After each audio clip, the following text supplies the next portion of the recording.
out, I'm gonna at least, I'll be typing notes, so I'll just take that. And what I want to do is like ask you questions, so I can like this weekend I can start working on the structure of the Yeah. the different weeks, you know, and say, okay, this is a quote from Andrew about this, and then I'll just try to match a picture or something. So I've got like, you know how you have a script and then you add the images to it, right? So I'm going to use Yeah. you Yeah. as kind of like the spaces of the script and then add Yeah. like the backbone, then I add everything to it. Because I was trying to do it last week. And I'm like, you know what? I really don't have enough information from Andrew to actually create a story yet. So that's why I need to talk to you. Yeah. You're kind of doing the documentary form where you collect stuff and then you kind of create the story. Is that okay?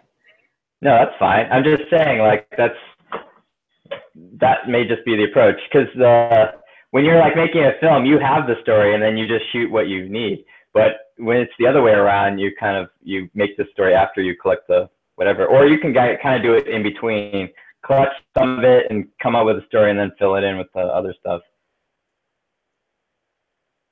Yeah, yeah. Well, yeah, yeah. So I'm trying to create the story now, but then there's also stuff that's still alive that you're still going forward in time. It's just kind of like I'm trying to catch up, I guess. we haven't even started. What are we catching up to? Well, you're gonna actually do your trailer in July and then actually debut your film in November. So I'm trying to catch up to when you're actually like now, present time. You're not gonna go backwards in time and then catch up to the present. Yeah, actually, the trailer was supposed to be done by like tomorrow, but and then turned in on Saturday, but that's not gonna happen. Oh, what's gonna So happen then? no, so I think instead of making the one that we can show in the theater at the screening on in July, like we may just make the online version of it, Oh, okay. and then post it in various places, because we're not That going to works. make the June 11th deadline for submission, which is unfortunate, but that's just the way it's going to be. Sometimes things start online anyways. I mean, that's the whole. Well, it would have been cooler if it were like in the theater, because it would have been like, 4K surround sound, 5.1 and all that, but it just whatever. Just some deadlines you can't meet. But you still have opportunities later on to do that, right? Yeah. I mean, people will still see the trailer. It just won't be as awesome as being able to see it in the theater. Okay. What ended up happening with the music and everything? Or the sound? So I ended up driving down there and talking to Stu, and I had to let him go as the sound guy. And that included both the sound design and the music. So basically, we've had to reboot the sound department, and we're starting from scratch again. So that was a tough conversation.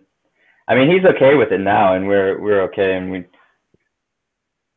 I mean, he was disappointed, and understandably so, because it was. I mean, basically, he was doing everything he could to help us out, How do you take it? but and in doing so, it actually put him in a bad position. So it was like, by doing more, he ended up losing like all of the roles. So I understand why he didn't feel good about it. I mean, I didn't feel good about it either, but it was like sort of a necessary thing. Did he agree with you that the sound just wasn't right? Or did he have a dispute with you on that?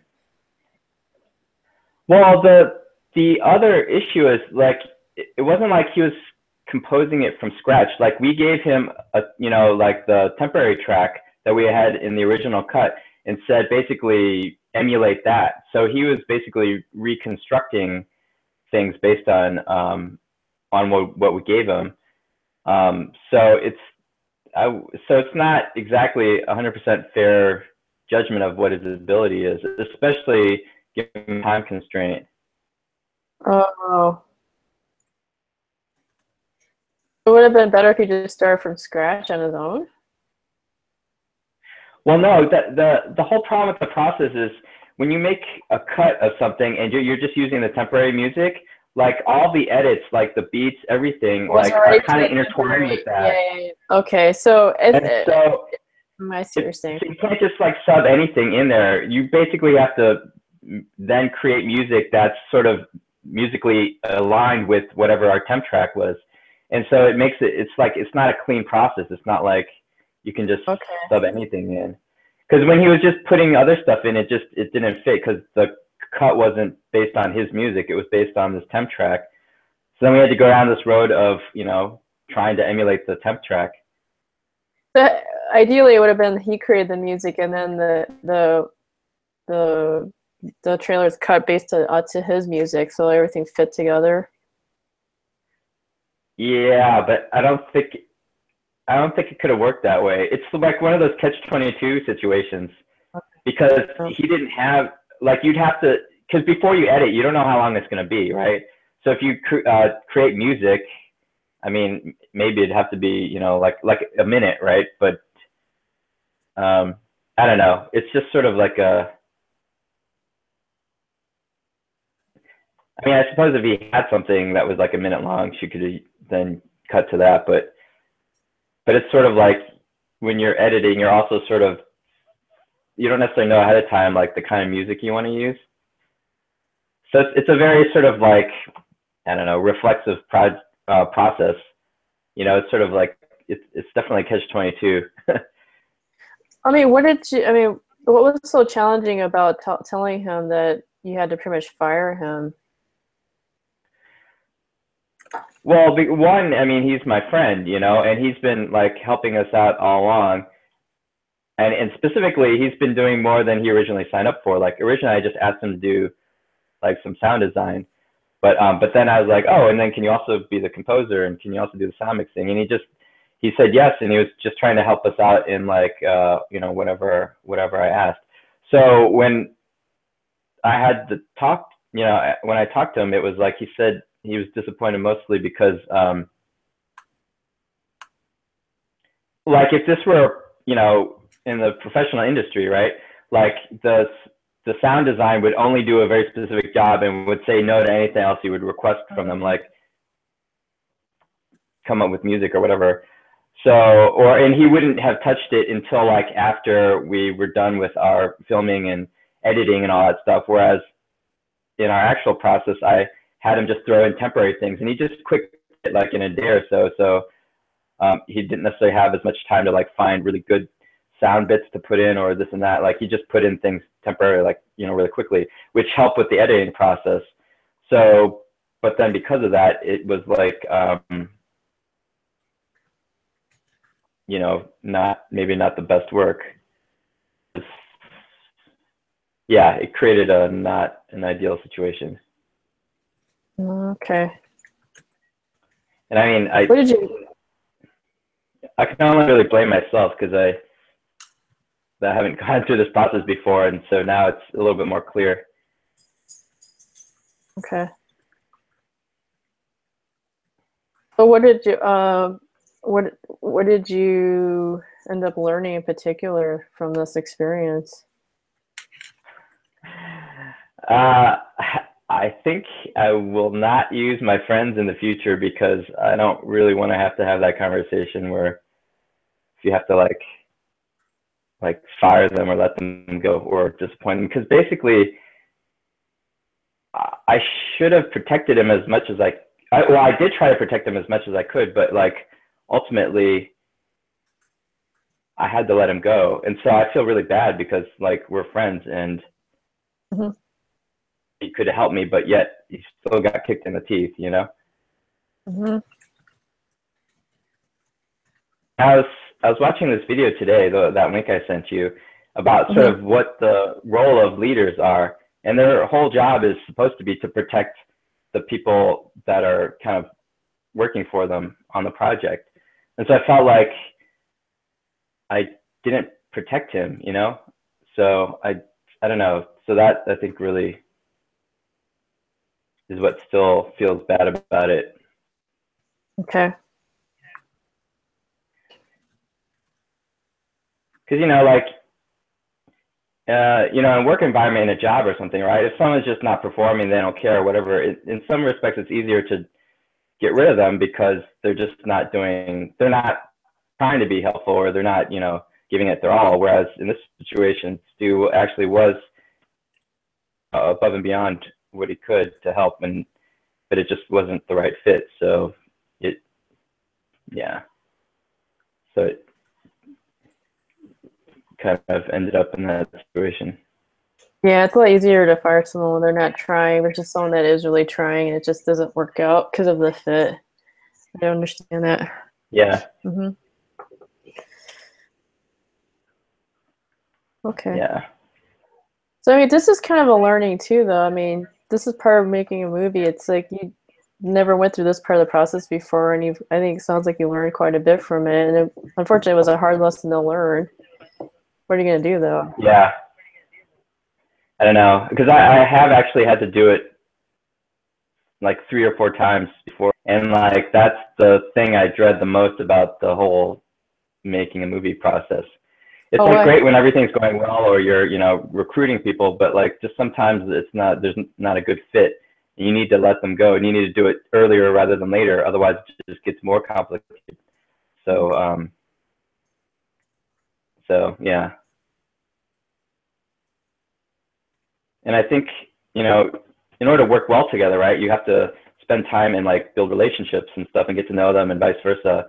But then through that, at some point, if you realize that there's not a good fit, then you have this, you know, relationship with them, but then you got to cut it off. It's like, it's harder.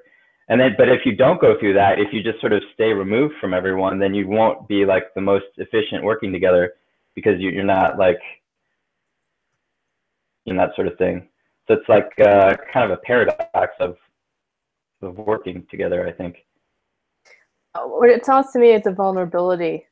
You got to be vulnerable by opening yourself up and connecting with people so you can have a good team. But through that vulnerability, it's hard to either fire them or for them to be fired. Like you're risking that hurting each other, really hurting them by letting them go, right? Yeah. Yeah. Because, you know, especially because they're all good people, you know? Mm-hmm. Yes. Yep. And they believe in the project too. Yeah. Yeah. Okay. So let's just start from the beginning. See, this stuff that we just talked about will be helpful later on, you know, when we get to this part of the social media part where we're talking about wrapping it all up and moving on. Like this is still part of making the film, right? Getting it to production. Yeah. So that's why I'm asking these questions, because it's important to hear this part. It's part of your nuggets too. Like I think vulnerability is one of them, right? Yeah. Because, you know, most people always, you know, ask about the process of making movies and sort of like the fun part of it. But I haven't really gotten a chance to talk about the difficult parts of it because it's hard to talk about. And like, you know, it's not, in some respects, it's a little bit embarrassing because like, you know, these are basically mistakes that I'm making, you know. So it's hard to say, hey, look, I'm making this film, but I screwed up here and there and all this. And it's what you want to broadcast. No, it's not. But you know what? I think for you to be brave enough to be vulnerable to show this, you know, because it's like in Hollywood, you just have the story and you only have like 1.5 to 2 hours to like tell a story. So it's like bam, bam, bam. You go through it, and then the person goes through a challenge, and all of a sudden they figure out how to overcome it, and then they have the happy ending, right?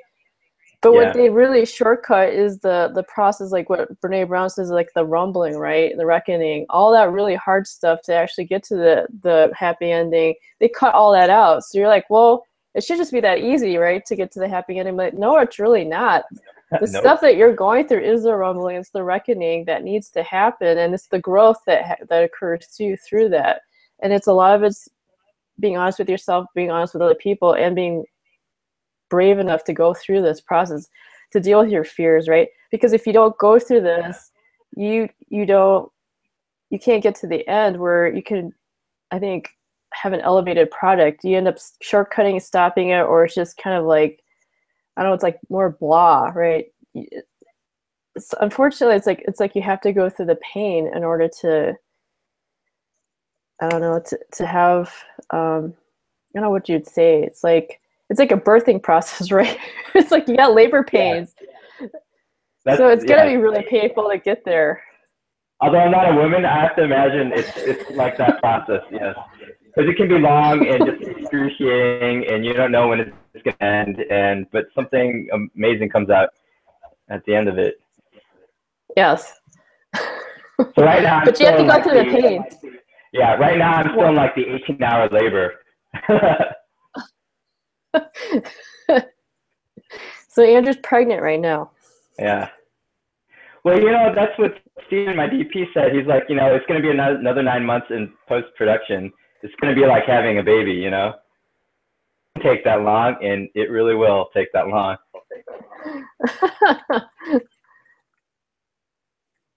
Yeah, so you kind of have, in some ways, you kind of have more empathy towards women that carry a baby to term. Is like, no, it's a little different, but same way, it's like you understand the pain, right, that they have to go through to make something, like you said, very amazing. Yeah. You have to go through the pain. You must go through the pain. It's, well, some people get C-section, all that, but that's, I mean, that's off tangent. But generally speaking, you got to go through the pain. Or you get drugged, right? And you just drink a lot and just go through the whole thing, all numb and stuff. Well, not just the birthing process, but I think the pregnancy and carrying the baby to term, you're like, you know, it's shifting around stuff in your body, moving your organs around, like changing you. And I feel this, you know, same thing about this process. It's like, I'm not going to be the same person coming out of it than when I went in.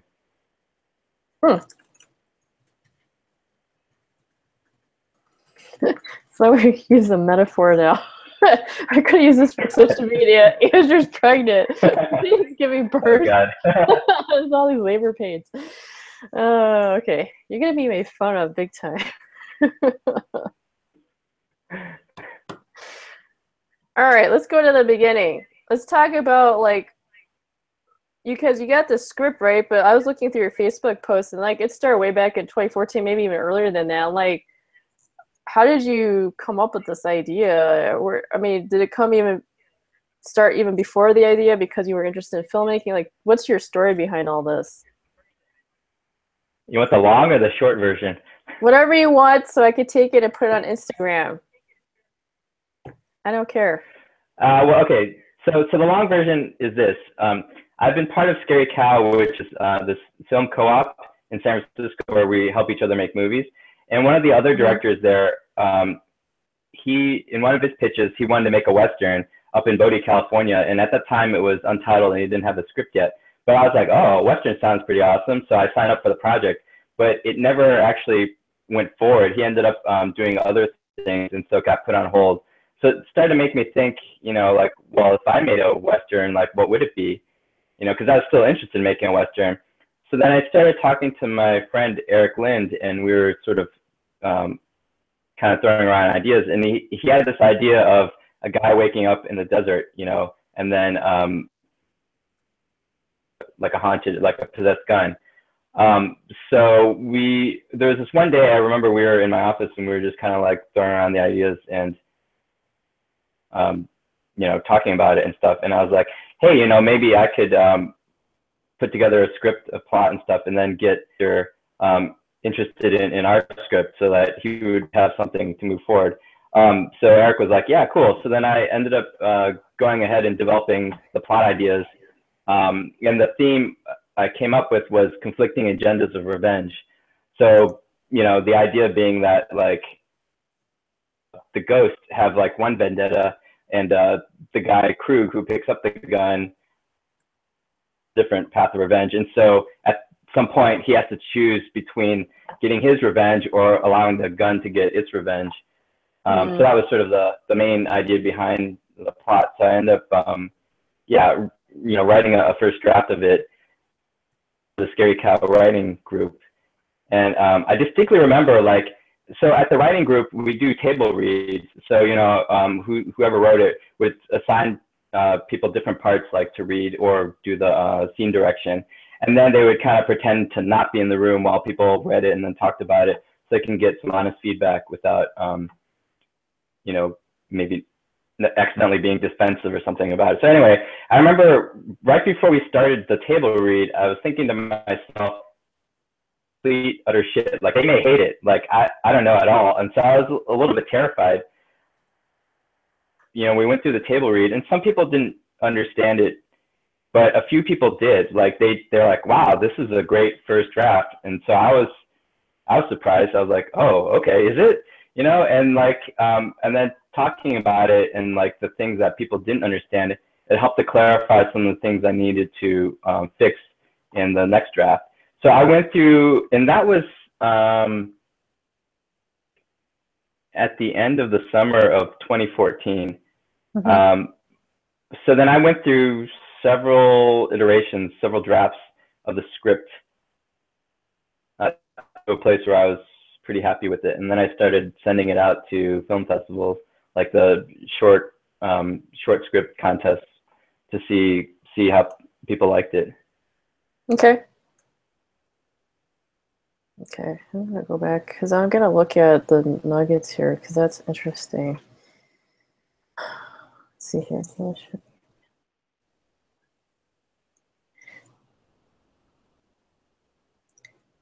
See, so you pretty much had the courage to be yourself and follow your passion because you're interested in writing. I know you were interested in filmmaking for a while, so you just kind of, it seems like you had the courage just to go do it. And you said you were terrified and just even allowing yourself to present a script because you didn't know how they were going to take it at all.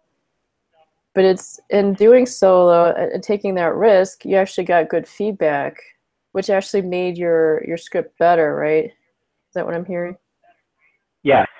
Okay. Yeah, I mean, I've talked to other artists in like other kind of fields, and it sounds like it's similar because you're always starting from a place of something that's in your own mind, and when it's in your head, it's great, right? Like there can be nothing wrong with it because you know, see it and play around with it. But the moment you try to bring it into the real world, there's the potential that other people won't see it the same as you.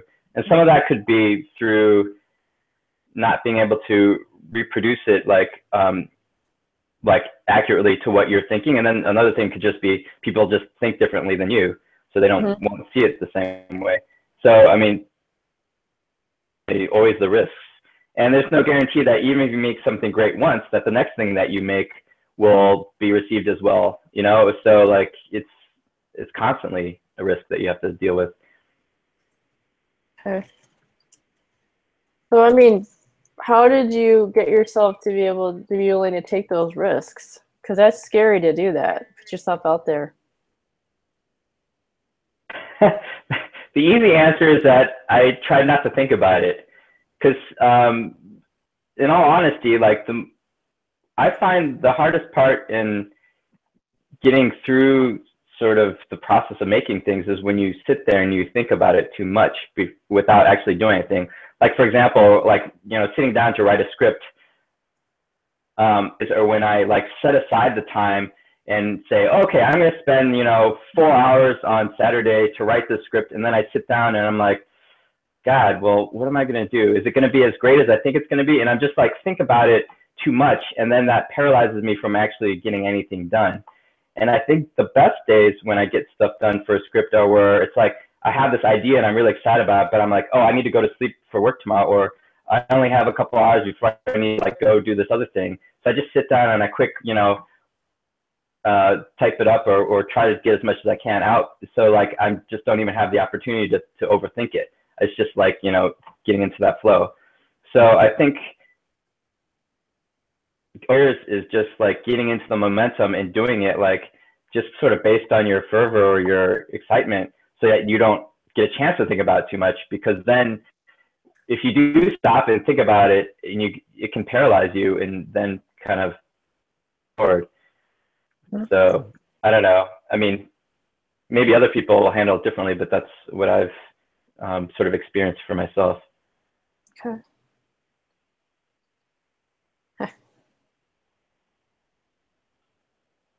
Yeah, I think flow is a big concept. I think it's Csikszentmihalyi or something is a big positive psychology guy. Yeah. He had wrote that book about flow. And it's kind of like a balance that you have to strike between like action and then being kind of in the place where you're engaging in, I think, your creative abilities. But it's not overly hard. It's not overly easy. It's just kind of like, it's like right there, that sweet spot. It seems like for you, Yeah. you figure out a way to get there. Yeah, and it's constantly a challenge. Like I don't think I've still found my process exactly. Oh yeah. Um, yeah, I mean, because before, you know, was a programmer and did IT, so it's very, you know, critical thinking, problem solving stuff. And in those scenarios, like I need like pretty much quiet when I'm working. So like, you know, if I'm at home or at work or whatever, like I don't play any music and I'm just like focused on my thing. And that's how I get that done. But then when I tried to apply that same thing to, you know, creativity or writing, it was like just sitting in a quiet room. It was too quiet and I couldn't, I don't know, it didn't help me. I couldn't function. So what I ended up doing sometimes was going to like a coffee shop and just having some like ambient noise, you know, white noise or whatever going on. And I think somehow it helps my, you know, to not be too focused and lets me be a little bit more creative and things like that. So you were just experimenting with flow, kind of figure out the optimal setting and atmosphere. So people sounds like people need to figure it out for themselves. Yeah, I mean, I can only imagine that everyone has a slightly different process or set of things that helps them or things that might block them. So I would say big process or your own environment that helps you is probably one of the most important things for, you know, a filmmaker or an artist in general. Okay.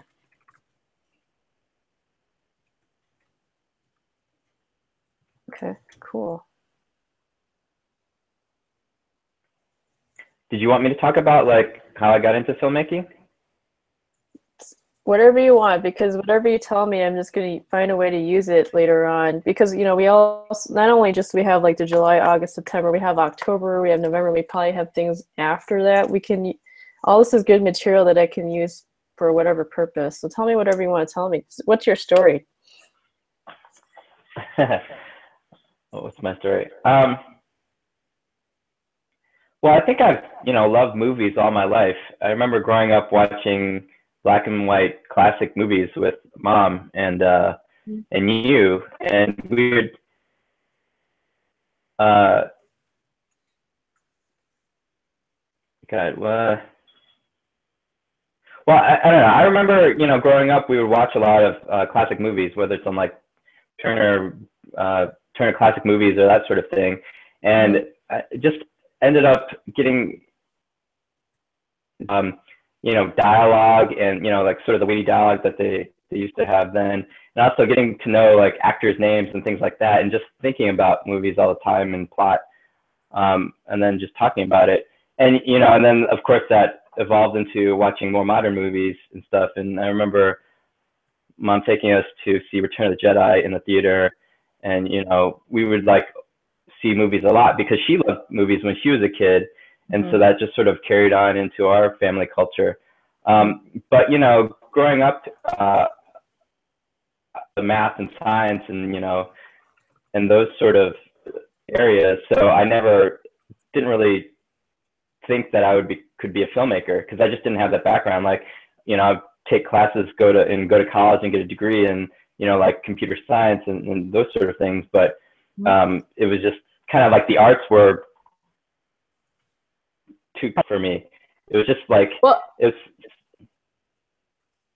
I'm just gonna say, I think not just that. I think our parents, because they're Chinese, right, encourage us to go into something like math and science more. I mean, they never really said, "Oh, you can go be an actor or do something artsy." It's more like go to school and get a job, do something practical.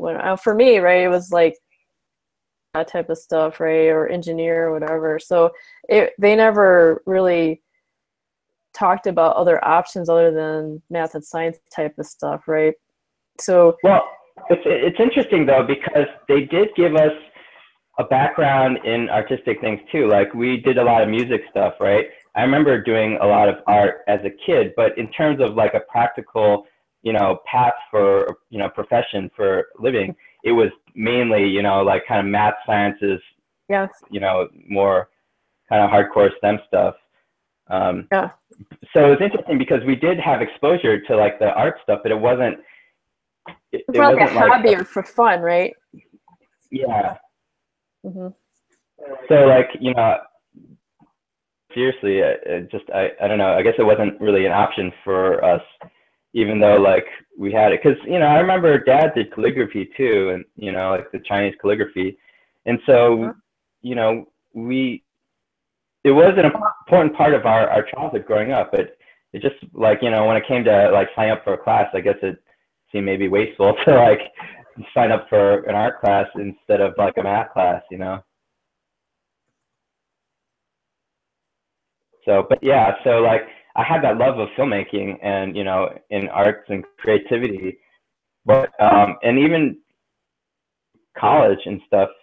Um, I remember I still drew a little, like on my own until the end of college, and then at some point when I got a job, I just stopped drawing because I don't know, because I was just focused on working, and then I thought for a while like, oh,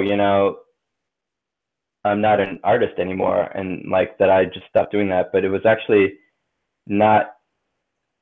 I hadn't actually been away from it as long as I thought I had been. So in any case, like so filmmaking, like I still continued to love movies and went to movies like all the time. Like my friends joke that like they could never watch a movie with me because I had already seen all the movies whenever they would come out.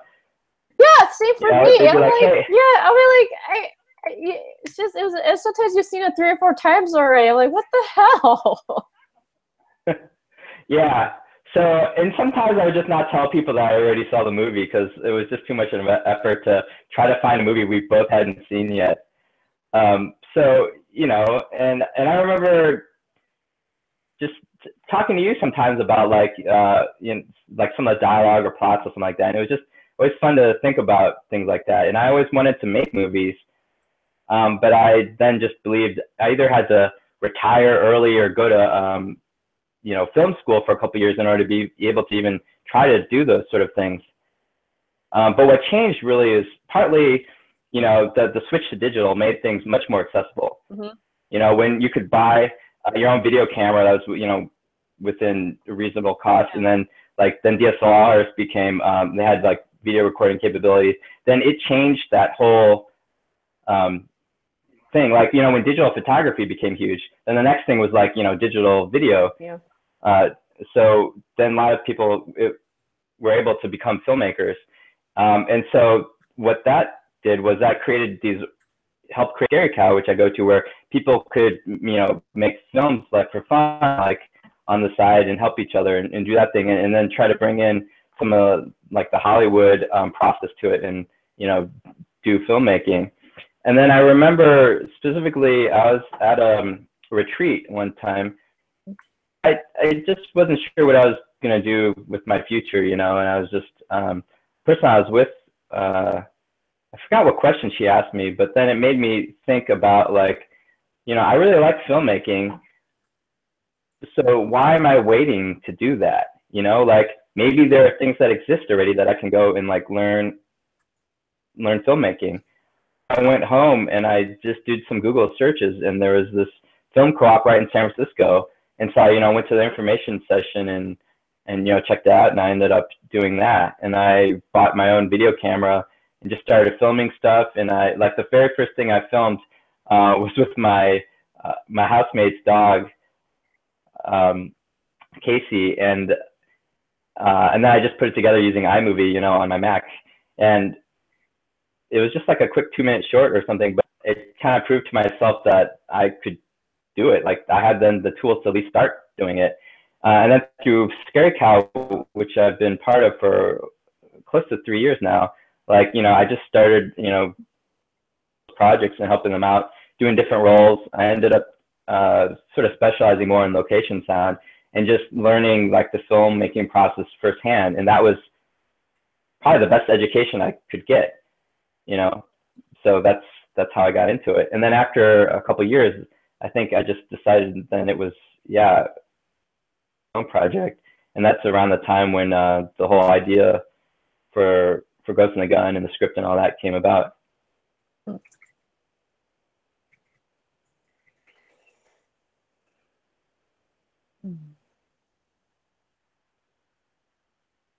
So and you told me that you asked yourself, why am I waiting? Like, what am I waiting for, right? Because why don't you just and that kind of just had you just prompted you to just start, right?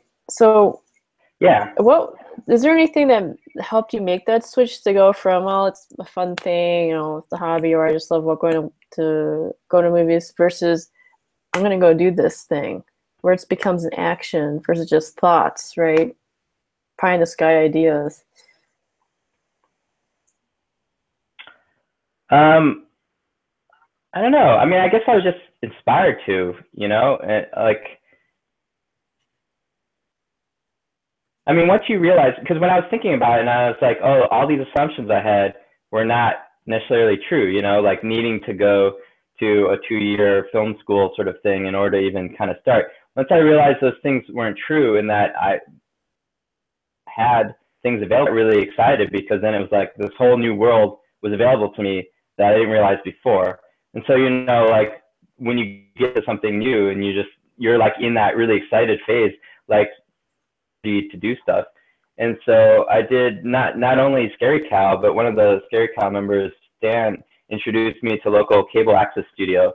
And so I ended up volunteering there, you know, like several nights a week, and learning the TV studio system of like 3 cameras, you know, like fixed grid lighting, Mhm. and you know, lavalier mics and stuff like that. So it was like sort of complementary to the filmmaking stuff of video, and I was like learning a lot there, and it was just a lot of fun, and you know, meeting people and stuff. So I was just assuming on both sides, because just like it's the flow thing, like we were saying before. Like once you get into that flow, it's a little bit addictive, and because you're learning stuff, becoming better, being able to do more things, that makes you, you know, makes them more fun, and you do more things.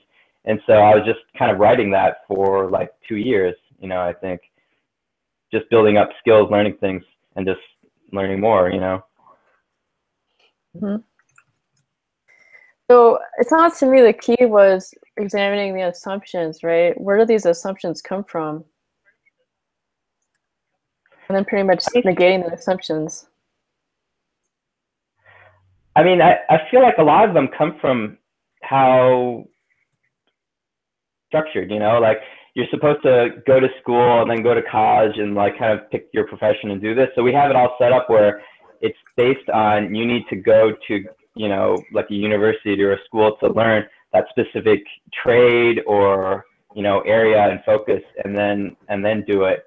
So for me at least, especially since, you know, academics were an important part to our family, like that was part of my, just how I thought things worked. Like you needed to do this school, this, you know, these classes before you could do, you know, something else. But I think as I grew up and had, you know, difficulties in schools, and also ended up learning a lot of things outside of school, I realized that that wasn't necessarily true.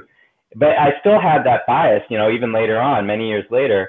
And then when I re-examined it, I realized that must not be true. There must be other things that do exist out there that can help me without having to, like, you know, quit my job or retire early to do it. It's like there must be things in the here and now that I can do.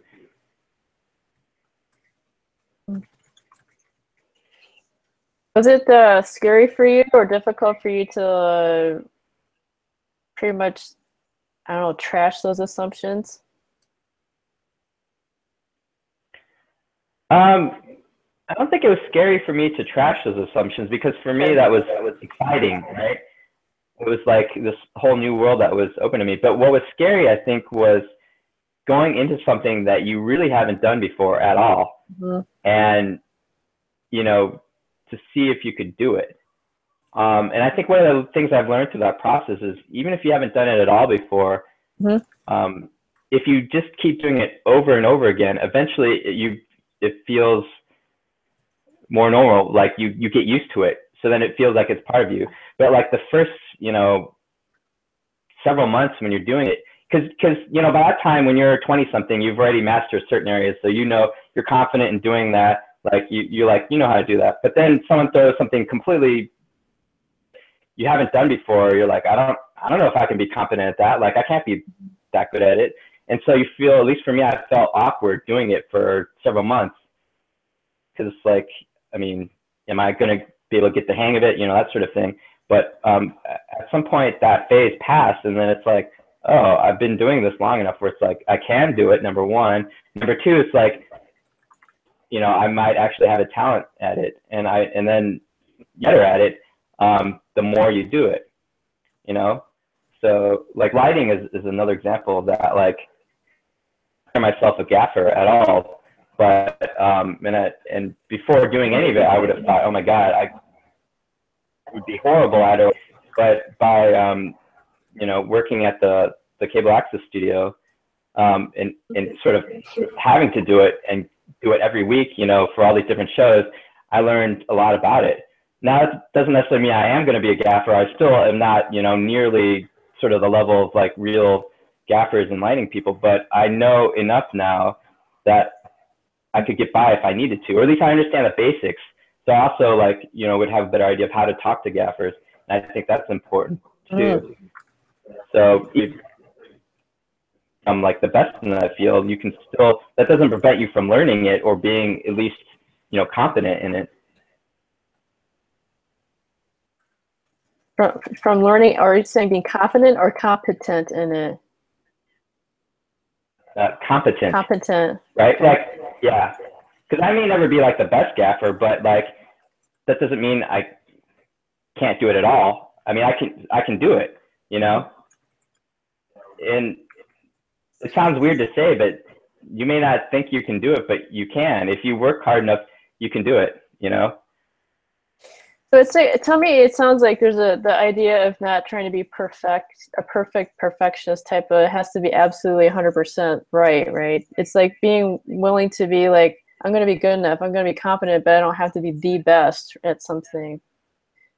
Yeah, I mean, unless you want to be the best. Okay. But, you know, sometimes, I mean, I think a lot of times that, you know, if this wasn't my niche, if this wasn't my specialty, I couldn't be even good at it, right? Like, I just wouldn't be able to do it at all. But this in-between level of like, if you work hard enough at it, you can at least learn it and do it at like a reasonable level. Doesn't necessarily mean like, you know, I can become the best at it, but I can still at least be able to do it, you know? And it sounds like the skills can be, whatever you end up learning, always serves, it's like building a foundation, always serves you to do other things. Like you're saying, even though you're not the best gaffer in the world, at least you understand the basics, you can talk to gaffers. It helps you because if you're making a film, you need to understand the lighting too. So it's part of like all the tools that you're gathering in order to be able to make the film, right? Right. Because it's also about understanding the whole overall process and being able to work with other people, because if you've done it enough and you understand what it takes them to do it, then it's easier to communicate with them, and it's also easier to have empathy for them. So like, because I hate it when leaders ask someone to do something that they wouldn't themselves. But if you've done it yourself and you understand how difficult it is and you understand what you're asking of the other people, then it makes you more sensitive to their situation, and I think it's easier to communicate with them, and then they will also respect you more because they know that you have done it or understand at least the difficulty in doing it. Okay. Yeah. I think that's part of being a leader. It's like you really wouldn't ask someone to do something, you wouldn't do it yourself. Nope. I've heard that before. Okay. All right. Let's see here. What were the other nuggets? Oh, there's a ton. Well, the major ones are embrace adversity, be vulnerable, give 110% of yourself, and connect with others. So there's quite a few things we already talked about in terms of like the vulnerability, being creative and open, allow yourself to be changed by experience, control is futile, acknowledge feelings of being an imposter. Well, we didn't talk about being an imposter in particular, but I think you're afraid of failing, right? Or not being good enough, especially when you're putting your first draft out there, right? Yeah. Unless you want to talk more about that imposter stuff. Maybe, but also because it's an area that was not part of my normal identity, right? Because when, you know, if I had to do something that was related to like you know, programming or IT or math or science or something, it's more my comfort zone. So I can say like, you know, feel like I'm more of authority because that's sort of at least closer to my domain. But when you're doing something that's very different, like I'm switching to being a filmmaker, and it's something that is new to me and is not like an area that I've been in for a long time. Yeah, sometimes it feels like in some ways like I'm an imposter because I'm just going to see what it's like before, you know, I can genuinely call myself a filmmaker. Like because like I don't know what it's like to be a filmmaker. I don't know what it means. So you're doing it for a while before you know, kind of feel like you're before the clothes fit. I can't think of a better analogy, but you know, so it's like people will talk to me about my script, you know, and like to them they see me as like a writer. But for me, in terms of like the length of my life, I've only been a writer relatively recently, you know, because you know, I've been around for like 39 years now, but I sort of only really think of myself as a writer in like maybe the past like 2 or 3 years, you know. Even though I've like written stuff here and there along the way, my identity was not about being a writer, but now it is more. So yeah, and then related to the sometimes feeling like an imposter is I don't know, for me, like I think accepting I don't know, accepting success or making progress, because I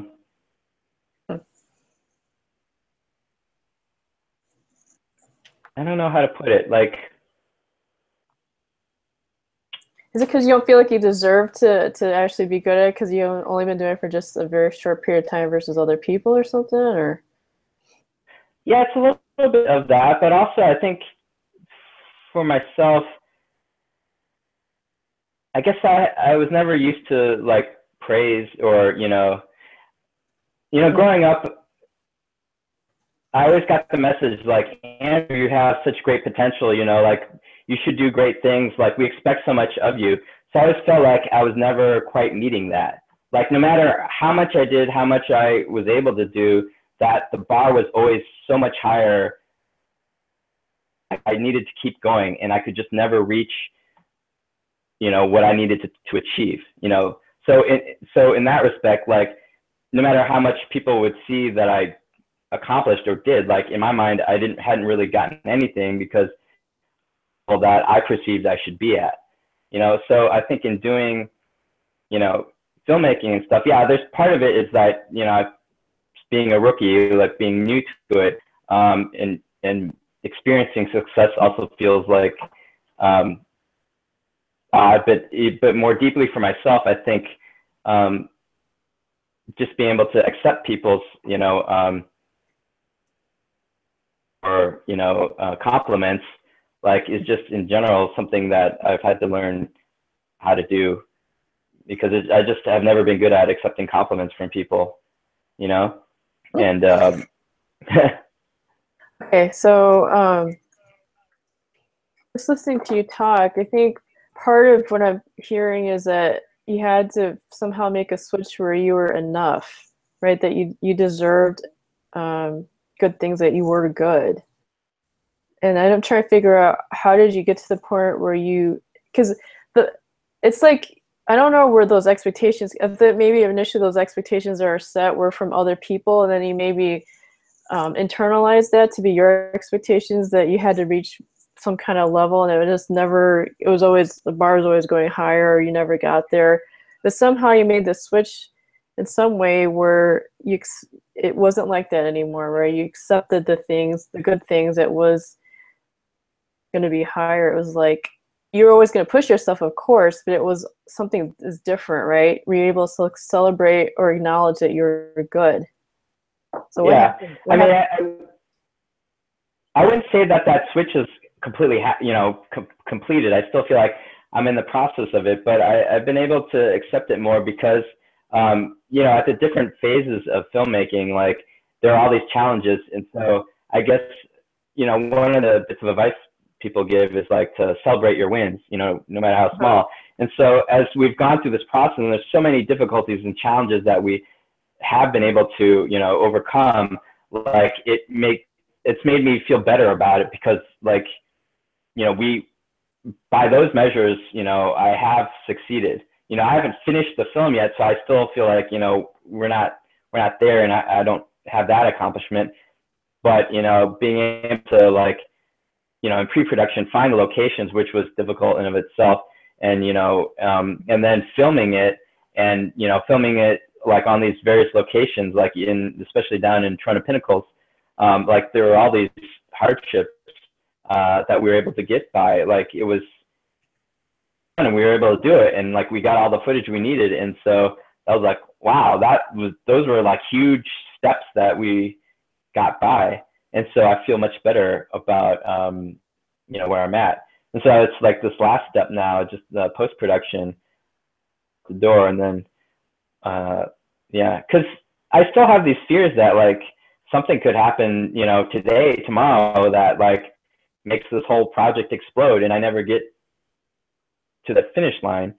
And it's something that, I don't know, keeps me up at night still. It's like, I'm so close. Like if I don't make it over the finish line, then I think that would be devastating, you know? So I've been able to get at least this far. And because at every stage I thought that, and, you know, but when we finished that stage, it's like, oh, I actually did get that part done. So it makes me more and more hopeful as I go along that I will be able to finish, and that I will be able to accomplish, you know, sort of what I set out to do. Thing. It's not like a absolute, but I think I become more and more comfortable with it. So it sounds like to make that switch and be able to realize you are enough and you're good enough is that you have to be willing to confront your fears and just go through the experience. And as you're doing that, whether, you know, being able to work through all the challenges, you build your confidence that you can do stuff. So it's not something that you just mentally say, oh, I'm good enough. It's actually going through the physical act of going through the experience and growing from it, and realizing that and actually having some of those wins that you realize you can do it. And then it just kind of builds from there, and you just take on harder challenges and more challenges. And with each one, no matter what happens, just going through it helps you. Yeah. And it makes me think that also it's not just about yourself. Like going through these challenges it's because, and being able to like overcome these difficulties is because you're working with other people, you know, okay.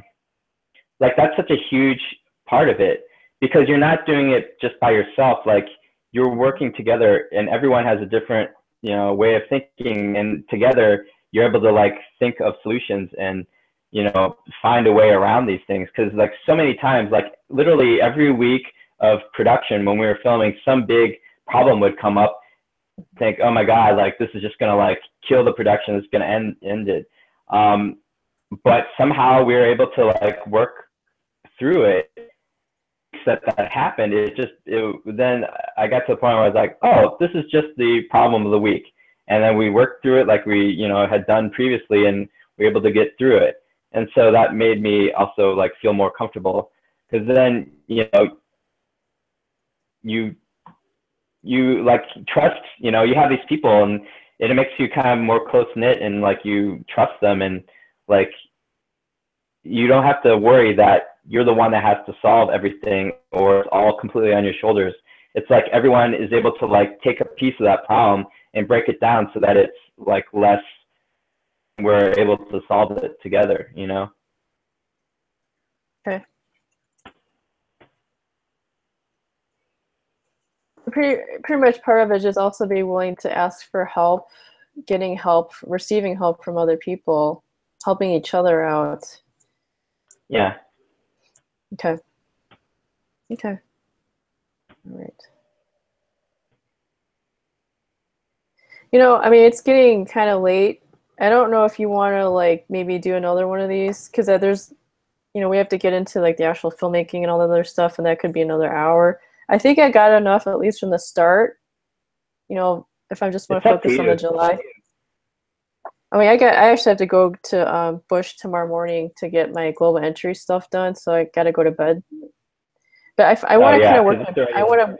it's like 10, almost 10:30, but I want to maybe work in parts, because I think it's part of the genesis for the ideas, and they kind of put together stuff, and then they help me figure out other questions to ask you in the next phase and the next phase.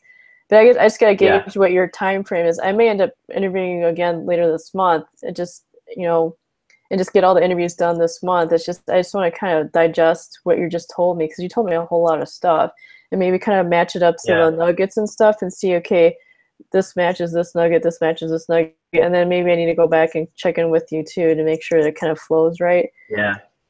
I feel like I didn't quite articulate the feeling like phony thing. Like, it doesn't, what I had in mind when I said that originally is not, I feel like I'm not saying it the way I was thinking about it then. I mean, we can come to again, like, next time, but I'm trying to think about what was the essence of what I was originally. But anyway, so we may have to redo some of that, but yeah. Yeah, I'm trying to think.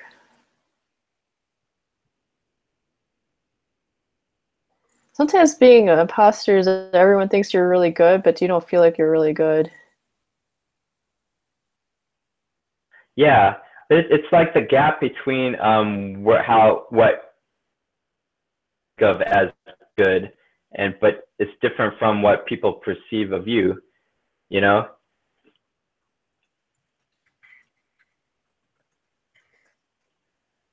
Yeah. No, I mean, not to say that their perception is flawed, but like that, you know, like, I have a very high bar in my mind for things like that. I want it to be like, you know, this great, you know, and it maybe sometimes it's unrealistic or whatever. And so like I guess it's similar to what I was saying before, where it's like, you know, I've never quite reaching the potential that I have envisioned in my head, even though it may be high, but it's not like the kind of insane level that's like, you know, in my head of what it should be. And then, you know, other people, like, they have a more objective view, I guess, because they see like the output and they judge it based on that.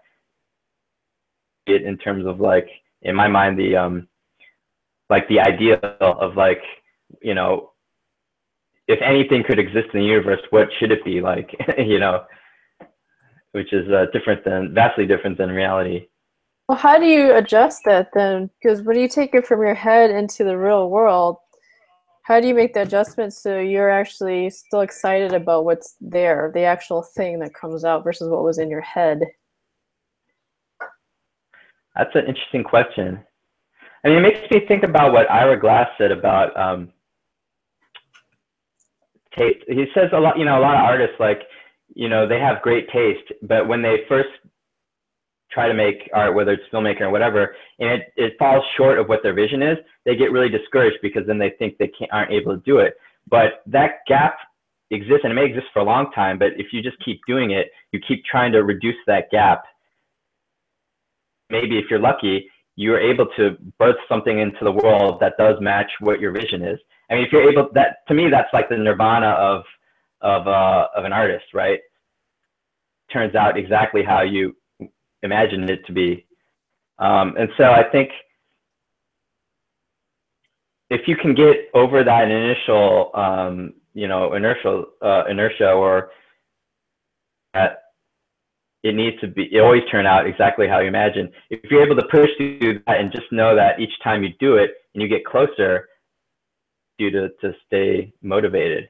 Because, you know, even if it doesn't come out exactly how you want, it's still like better than not existing, and it's still closer, you know, than not doing it at all. Because there's in the original shooting script for Ghost in the Gun, when Krug is practicing like shooting the gun, there's a part where like he reaches up without looking and shoots a vulture, and we ended up not being able to find like a vulture like prop, you know, like a carcass or anything that looked like it. So we just weren't able to shoot it. And so you know, I had to grapple with that. I actually had to sort of mourn that freaking vulture for a day or so before I could accept that it just wasn't, just weren't going to shoot it, just wasn't going to be in the film. And then that allowed me to then move forward and be like, well, okay, then if that's not in there, what else are we going to do in its place? And now if you see it, you won't, I mean, especially if you've never read the script, you won't, I don't think you'd miss it. And I don't think it makes the story any less. It is different than what I envisioned, but I think have learned through this process that sometimes things turn out better, even though they aren't what you imagined before, you know? Mm-hmm. Changes can end up being like, and actually I've seen that, you know, repeatedly through this whole process. And I think that's what helps me to also get through the, you know, the gap. Cause it's like, and you see this in improv a lot too, that like, you know, if you kind of accept the spontaneity of how things actually happen, thing far greater than you can imagine, you know? And, you know, I've seen that a lot, and that helps me also. Mm-hmm.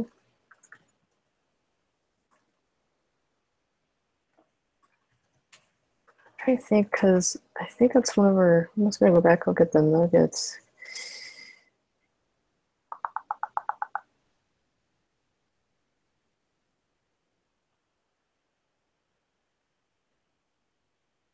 Hmm.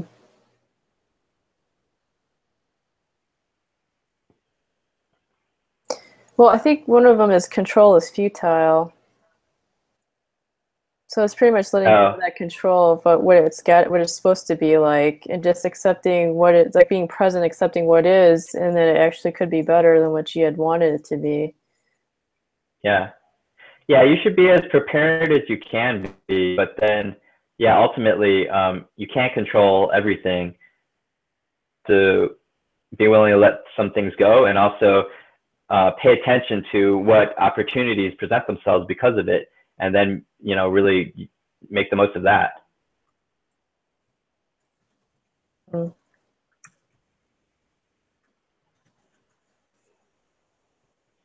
So that's how you get through the gap. Yeah. I mean, so much of this, I would say I learned from improv, you know, when I was doing that at Interplay.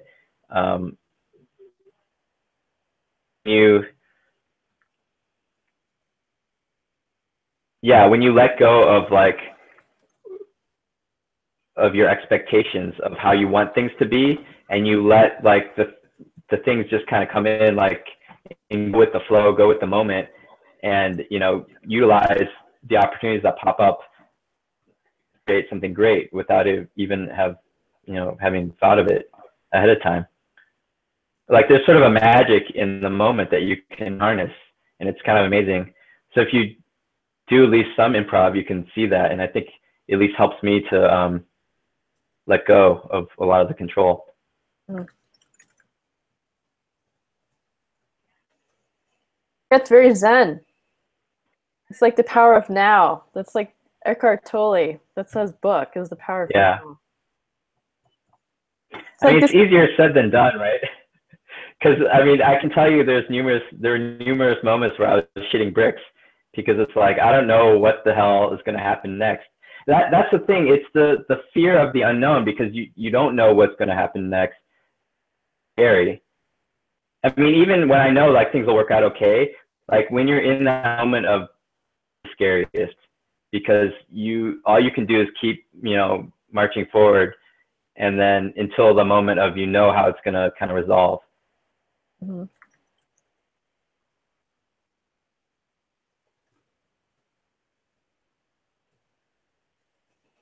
Why is the fear of the unknown so scary?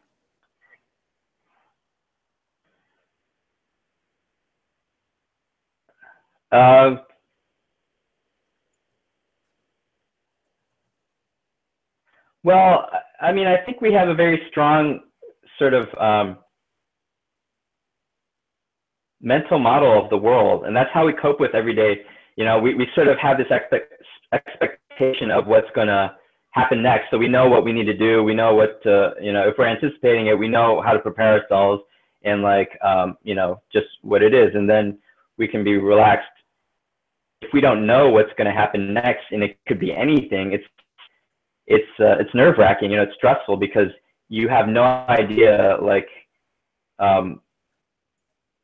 what you're going to need to do, you know, and it could be dramatic, you know, like if you don't know that you have a home, you know, to go to, like where you're going to sleep the next day, like, you know, that can be stressful, you know, just anything like that. If you don't have some sort of, like, if every moment you had to reassess the world completely, like you couldn't rely that gravity was there, that the sun was going to come up the next day, like everything was possibly changing and fluid, like you just wouldn't know what to do. Like you would be too strained because like you would have no way to judge like how to move forward. So you need enough, I think we're just then accustomed to having enough stability to feel secure, right? So, you know, stable job, we want a place to live, we want, you know, like, you know, the stable food supply, like, you know, we want friends that we know are going to be around, we want our families to be around. So we have enough expectations for how the world's going to be. That way, like, then when the small things change, we can handle that because we don't have to worry about handling everything. We just have to worry about, you know, handling a few things.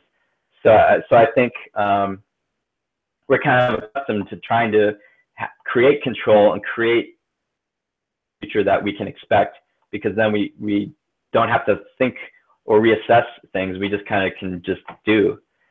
But when it comes down to it, in reality, like a lot of things in life are not predictable or controllable. And so you do have to, you know, find a way to deal with them. And it's just sort of a matter of what that level is, you know, and some people, they need more security, and other people don't need as much.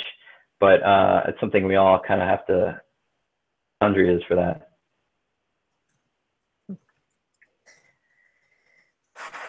So what's the incentive, I mean, to deal with the unknown, the fear of the unknown for you? I mean, what gets you to the point where you're like, I'm going to tackle this fear of the unknown, I'm just going to get through it anyways, regardless, even though it's really scary as fuck? Well, sometimes you don't really have a choice, because what are you going to do? Give up and go home or something, or just like keel over?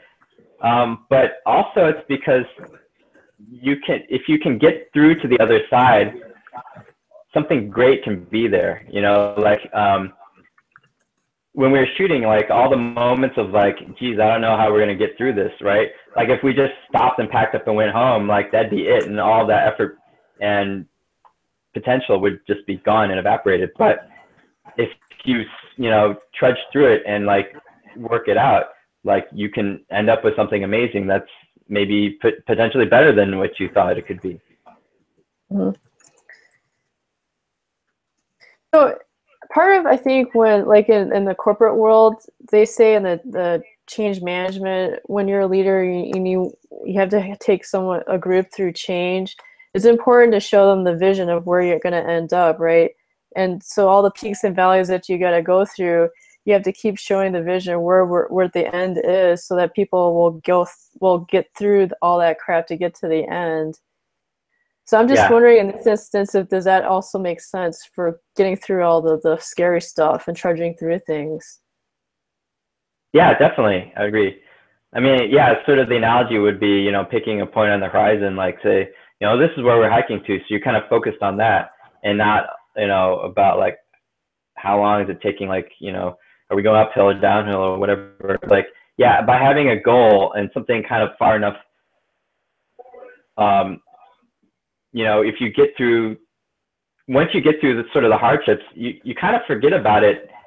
I mean, later on you can sit down and kind of reminisce and remember, but I mean, like, because you're still focused on reaching the end goal. Like once you get through it in the short term, you're not thinking about the hardship of it. You're still just thinking about how much closer you're getting to the goal. Okay. It's kind of that focus, because then you're focused on a positive thing and not on the negative. Okay.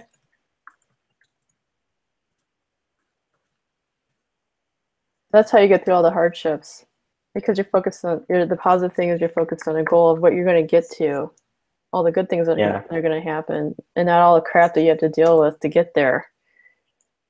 Well, also there's a little bit of a rush when you do get through hardships, right? Like at the end of the day, when the shoot was hard, like we'd sit there and pop open a beer or whatever, like cook some stuff on the grill and then relax, and that's sort of like like we were able to get through it, and then kind of that camaraderie, it kind of feels good. It's like sort of an endorphin rush, like after you're running, there's what's the word? There's like something good that you feel after getting through a hardship. Mm-hmm.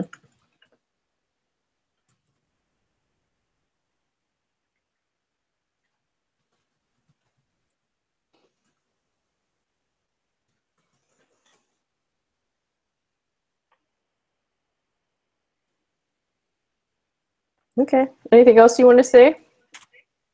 I don't think so. Thank you for your time. Oh, what? Go ahead. Yeah, no problem. There definitely is a way to edit the Google stuff because it gets posted on YouTube. Yeah. And so there's a way to download the YouTube video. So for sure, there's a way to edit it. I mean, YouTube has its own editing tools online, but if you absolutely needed to, you could still download it and then edit it in a different or whatever. Okay, I'll have to go figure that stuff out. Yeah. Or you have a Mac, right? So you should be able to use like iMovie or whatever. Yeah. Have I really used iMovie very, very much? No. So I kind of just learned this is all going to be good for me to kind of practice all these things that I don't know, just like you had to. Yeah, I had to go through that too. So I have to be willing to fail and do shitty so I can actually learn it and be better at it. So. Well, how can you fail that? I guess you can't really because you're just learning. You're just gonna get better if you just have to. I just have to do it, like you said, right? Yeah, as long as you don't stop, as long as you don't quit, you're not really failing. You're just learning how to do it.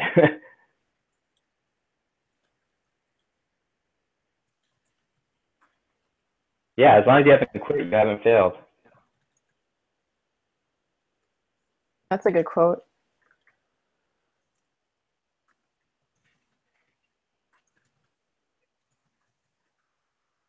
Yep, that is definitely true. Most people fail because they do quit because they get discouraged. So, alrighty, I think I'm gonna stop broadcasting now. All right, where are the doggies?